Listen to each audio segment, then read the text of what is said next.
96%, Sheila, was shaved off his compensation. Yeah, Betty, a clear message from the board. Now, keep in mind, part of this decline does have to do with the fact that Johnson did get a major stock award last year when he joined the company. But clearly, the board is sending the message that they're not going to pay up for what happened in the past year. There was no bonus, there was no stock award, and in fact, cash compensation less than 50% of the target that was originally laid out. And it's important to note it's not just Johnson who's getting his pay slashed. In fact, across the board, Penney executives got pretty much zero bonus compensation. There was not a single bonus or non-stock incentive award given to any of its top executives.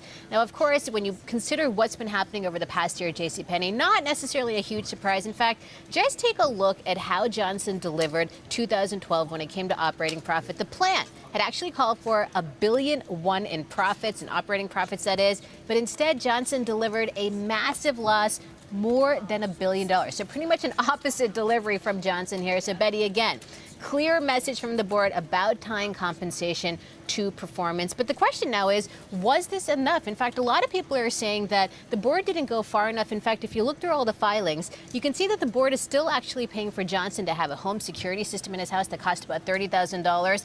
And of course, the highly controversial use of a private airplane. Johnson actually getting about $350,000 in perks to use that private airplane to fly back and forth from California to Plano, Texas. Remember, 19,000 jobs have been cut since this transformation. You got to believe some of those employees are looking at this and scratching their head, Betty. Right, and just to be clear, I mean, Johnson, just to be clear, it was only $1.89 million that he was paid then in 2012, and there were no bonuses given out to any of the senior executives because of this poor performance. But on Johnson himself, Sheila, I mean, what does it say about his future at this company? Yeah, you know, a lot of analysts I've been speaking to have been saying, look, he probably still has a couple of quarters to do this turnaround. Retail turnarounds notoriously take a hard time.